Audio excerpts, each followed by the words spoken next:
미세먼지 수치가 높은 요즘 집에선 창문을 꼭 닫고 외출 시엔 마스크를 꼭 착용해야 한다는 보도가 쏟아집니다.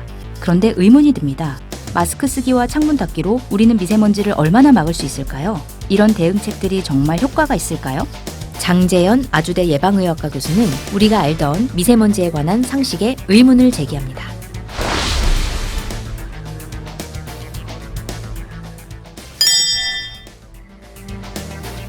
장 교수는 마스크의 부작용이 만만치 않다고 얘기합니다. 마스크를 제대로 쓰면 숨쉬기가 불편합니다. 초미세먼지까지 걸러주는 마스크라면 더욱 그렇겠죠. 이런 점 때문에 마스크를 제대로 사용하는 게 어떤 이들에게는 오히려 독이 될 수도 있습니다. 보호용 마스크 착용이 숨쉬기를 힘들게 만들어서 폐와 심장에 무리를 줄 수 있다. 미국 흉부학회가 밝힌 내용인데요. 노약자나 이제 질환자라든지 특히 산모 이런 경우는 마스크 쓰면 분명히 나쁘거든요. 그렇기 때문에 외국의 경우에는 대부분의 나라에서 마스크를 이렇게 권고하는 나라가 없어요. 현실적으로 마스크를 제대로 착용하는 것도 불가능합니다. 피부에 완전히 밀착시켜야 하기 때문인데요. 그렇지 않으면 미세먼지가 마스크 틈새로 다 들어오게 됩니다. 오히려 그 학술 논문들 보면 마스크 써도 옆으로 다 들어온다 이런 얘기가 있기도 하니까 괜히 효과도 없는 거를 쓰는 거나 마찬가지죠. 장 교수는 미국 식품의약국을 비롯한 여러 나라의 정부 기관이나 의학협회도 마스크 착용에 따른 부작용을 강조하고 있다고 전했는데요. 특히 심장 또는 호흡기 질환자 그리고 산모들은 각별히 주의를 기울일 필요가 있다고 합니다. 미세먼지의 유해성이 알려지면서 특히 아이가 있는 집에는 공기청정기가 필수 가전제품이 됐는데요. 창문을 꼭꼭 닫아놓고 초미세먼지까지 잡아준다는 공기청정기를 튼다고 해서 공기가 완전히 정화되는 것은 아닙니다. 집안엔 우리가 숨 쉴 때마다 나오는 이산화탄소, 요리할 때 나오는 유해가스 등 공기청정기로는 걸러낼 수 없는 각종 오염물질이 계속 쌓입니다. 공기라는 건 항상 밀폐된 공간일수록 오염되기가 쉬운 거거든요. 공기청정기를 돌리면은 먼지는 일시적으로는 줄일 수 있겠지만 거기 오염원이 있는 한은 금방금방 다시 또 더러워질 것이고 먼지는 줄일지 몰라도 공기청정기가 산소를 공급하는 건 아니니까 아까 얘기했던 문제는 그대로 남죠. 이처럼 공기청정기는 환기를 대체할 수 없습니다. 또 한 가지, 미세먼지 피하겠다고 구입한 공기청정기는 전기 소비량을 늘려서 결과적으로 미세먼지의 원인이 되기도 하겠죠.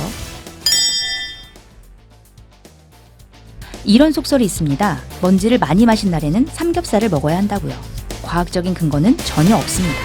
오히려 돼지고기처럼 지방 함량이 높은 음식을 많이 먹으면 미세먼지 속에 들어있는 지용성 유해 물질의 체내 흡수율을 증가시킨다는 연구 결과도 있습니다.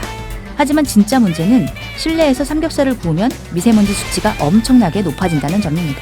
환경부는 고등어를 구우면 초미세먼지 농도가 2290 마이크로그램까지 올라가고 삼겹살도 1360 마이크로그램까지 초미세먼지를 발생시킨다는 결과를 발표한 적이 있습니다.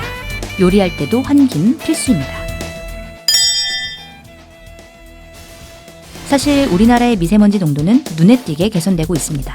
연도별 서울 총먼지 농도를 보면 아시안게임이 열린 1986년에는 183 마이크로그램, 올림픽이 열린 1988년에는 179 마이크로그램이었습니다. 한일 월드컵이 열린 2002년에는 76 마이크로그램이었는데요. 이후 미세먼지 농도는 꾸준히 낮아져서 2012년부터 지난해까지는 40 마이크로그램대를 유지하고 있습니다. 우리는 올림픽과 월드컵 때 지금보다 훨씬 더 많은 미세먼지를 마시고 있었던 셈입니다. 최근 들어 미세먼지를 심각하게 생각하게 된 건 시민들의 인식이 바뀌었기 때문이죠. 장재현 교수는 우리나라 정부와 언론이 미세먼지에 대한 공포감을 지나치게 강조하고 있다고 말합니다. 일반인들한테 밖에 나가서 등산이라든지 격렬한 운동을 좀 피해라 이러는 정도는 지금 예를 들면 PM 2.5는 한 150 됐을 때 그런 얘기 하거든요. 그러니까 그런 일은 지금 우리는 없어요. 이제 과거에 우리 7, 80년대에는 그런 일이 비일비재했지만 지금은 오염도가 많이 떨어져 갖고 아무리 난리를 해도 PM 2.5가 최고로 오르는 게 한 100 정도거든요. 1년에 한두 번? 사실은 그런 관점에서 보면 야외 나가지 마라, 마스크 쓰라 이런 경우는 없는 거죠. 그런 거 해당하는 날은 이미. 환경부가 제공하는 미세먼지 많은 날 행동 요령 수칙, 이것이 지나치다는 지적에 대해서 미세먼지를 담당하는 정부 관계자도 개인적으로 동의한다면서 미세먼지 민감층에서 행동 요령에 대한 요구가 있기 때문에 최소한의 생활 수칙 정도는 알려주는 게 맞다고 봤다. 정부에서 그렇게 할 수밖에 없는 부분이 있다 라고 말했습니다. 이것 외에도 장 교수는 미세먼지의 피해 정도를 따질 때 연평균을 기준으로 삼아야 된다고 설명했습니다. 오늘 하루 미세먼지를 많이 마셨다고 해서 당장 해롭다기보다는 연간 누적된 총량이 중요하다는 거죠. 특정일의 순간적인 농도를 기준 삼아서 공포감을 조성할 필요는 없다는 설명입니다. 미세먼지가 많은 날도 있고 적은 날도 있기 때문이죠. 한국은 걱정할 수준은 아니라는 게 장 교수의 주장입니다. 물론 미세먼지를 심각하게 여기는 인식 자체는 필요합니다. 그래야 미세먼지를 피하는 게 아니라 줄이는데 좀 더 집중할 수 있기 때문입니다.